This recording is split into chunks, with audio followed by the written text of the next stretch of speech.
PFL is a tool on your mixing console that you can activate or deactivate.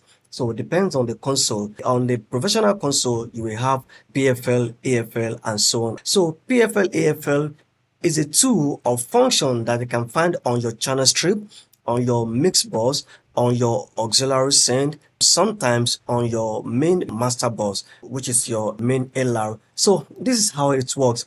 The PFL is being used to do a direct monitoring during the mixing. So when you activate your solo button, wearing your headphones, you'll be able to listen to that signal on that channel strip loud and clear.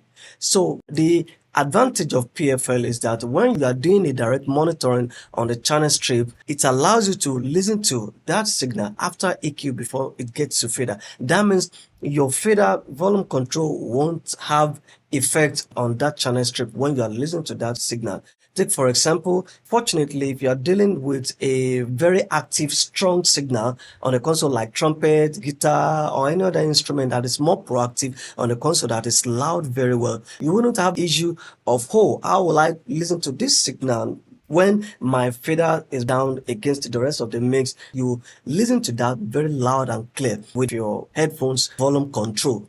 And disadvantage of PFL is that during the sound check of the band, if you're having trouble getting through the signal and you believe that you already push enough gain from the preamp and you have seen from the meter that your signal is clean, the disadvantage of this one is that when you already hold down the fader control of that particular channel strip signal against the rest of the mix, then the signal is weak. You won't be able to hear what is coming out very well in that mix when the signal is weak. So that's the disadvantage and the advantage of the PFL on the mix. And now let's come to AFL, which is after fader listening. After fader listening function allows you to listen to a particular signal on that channel strip or on your auxiliary send or on your mix bus after fader. That means when you are listening to a weak signal, whatever signal comes through the channel strip, if you are listening to that signal on AFL, that means if the signal is too